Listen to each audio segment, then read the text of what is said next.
Do you have a picky eater in your home?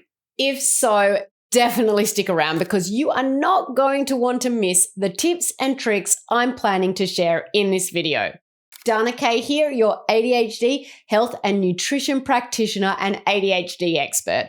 I work with families all across the USA, helping them to reduce ADHD symptoms using food and other natural strategies. As parents, most of us probably already know that what our kids eat is really important, directly impacting their health.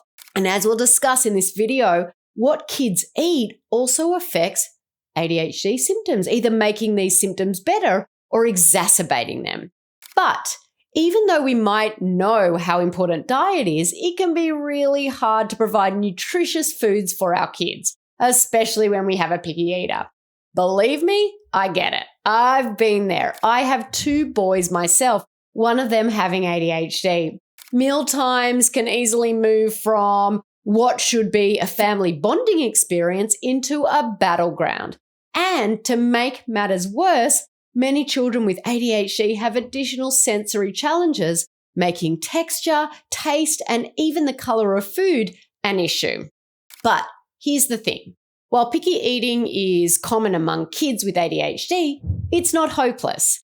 With the right strategies, picky eating can become a thing of the past. So in this video, I'm going to share practical, tested, picky eating strategies that have not only worked wonders for my own son and my own family, but have also transformed the eating habits of countless children within our ADHD Thrive Institute community. So if you have a picky eater, you are in the right place.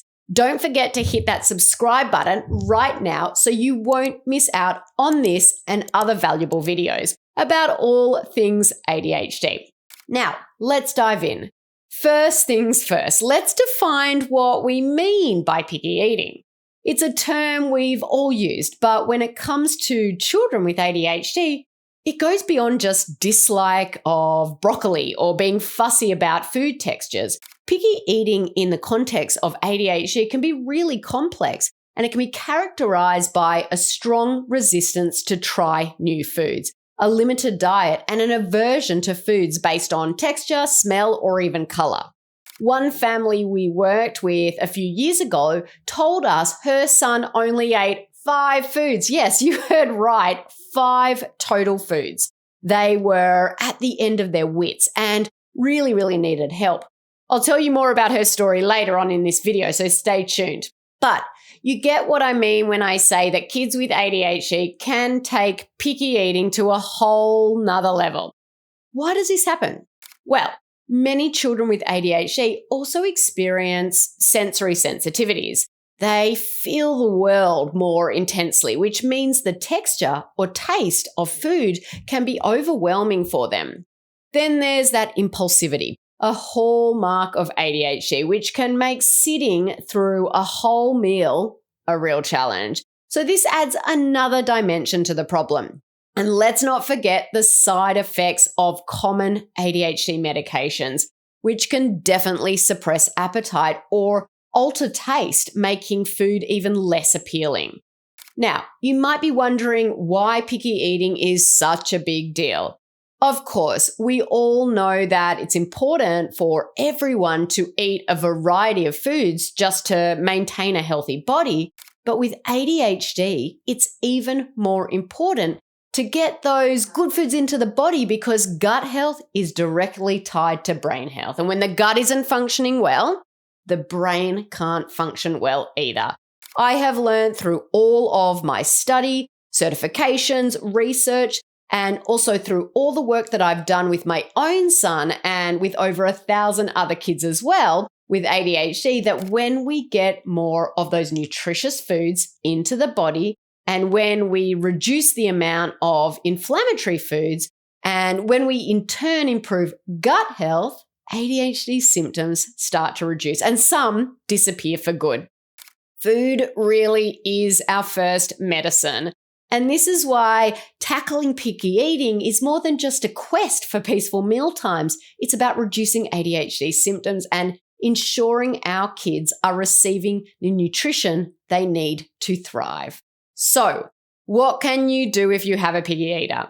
Now, in the next couple of minutes, I'm going to share my top tips and tricks. So make sure and stick around until the end so you don't miss any of those. Tip number 1, only introduce one new food at a time. Trying more than that can make the experience overwhelming and stressful. Always pair new foods with one familiar food that your child enjoys. Doing this will ensure that their weight does not drop too much. Tip number 2, do a family food challenge. Write down a new food to try. Place this note in the kitchen and put a check mark each time it is tried. Once the family reaches a certain number of check marks, do something fun as a reward for the whole family. Remember, it can sometimes take, listen to this, 15 to 20 tries before a child, their taste buds adapt to new flavors. So plan to be patient and keep trying the new food, even if no one likes it at first.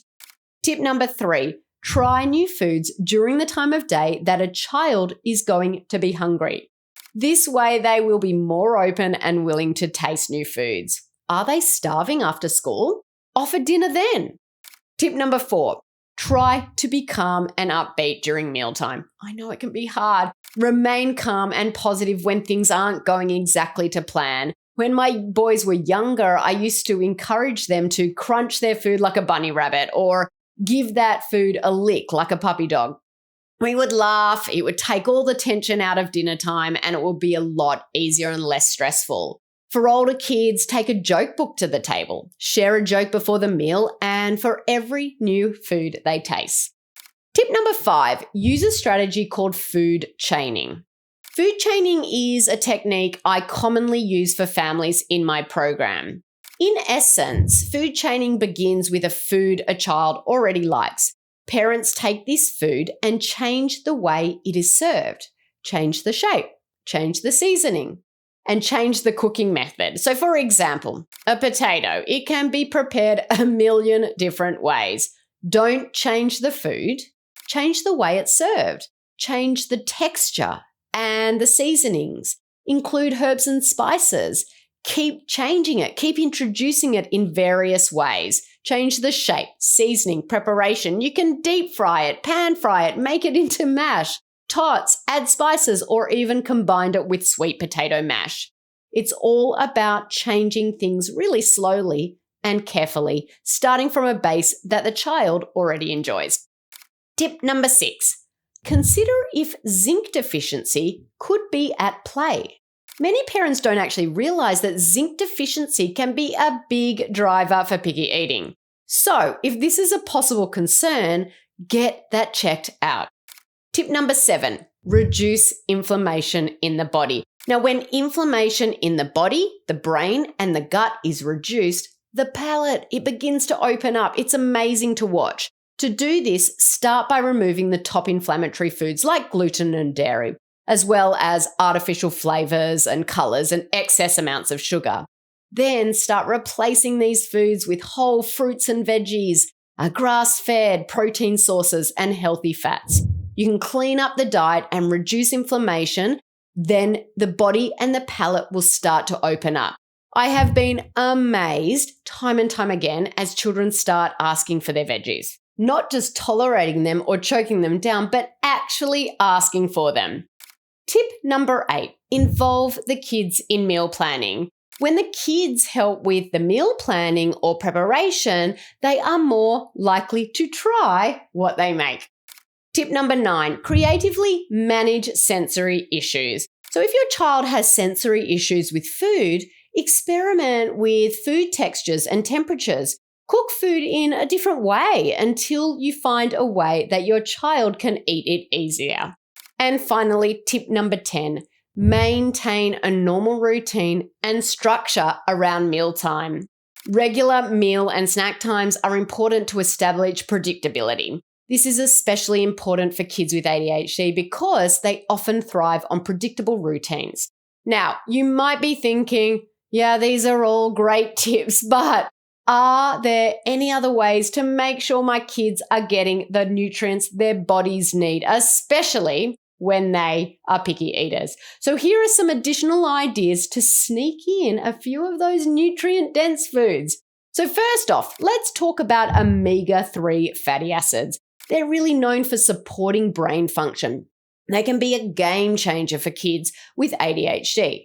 But let's be honest, convincing your child to eat salmon or walnuts might not be the easiest task. So here's a tip to help. Try incorporating flax seeds into smoothies or using chia seeds as a topping on yogurt. Dairy-free yogurt, of course. These are subtle ways to really include omega-3s without a battle at the dinner time. Next up, we have zinc, magnesium, and iron. These are minerals that are often found to be low in children with ADHD. Zinc can help with mood regulation. Magnesium can assist in calming the nervous system, and iron is crucial for cognitive development. Pumpkin seeds are a fantastic source of both zinc and magnesium and can be an easy, crunchy snack. Iron can be a little bit trickier, especially if your child isn't a fan of red meat. For iron, I like to sneak in spinach into a fruit smoothie. I don't use a ton and my kids can't even tell a difference. Protein is another key player, helping with neurotransmitter function and really keeping blood sugar levels stable, which in turn helps focus, helps energy. If traditional sources of protein are off the table, think outside the box with things like dairy-free yogurt or even protein-packed pancakes or muffins. Listen, I know it can be really hard to work with a picky eater, especially on your own. Recognizing when it's time to seek professional support is a crucial step in this journey. As someone who's navigated these issues both personally and professionally, I've seen firsthand the difference that a tailored, supportive approach can make.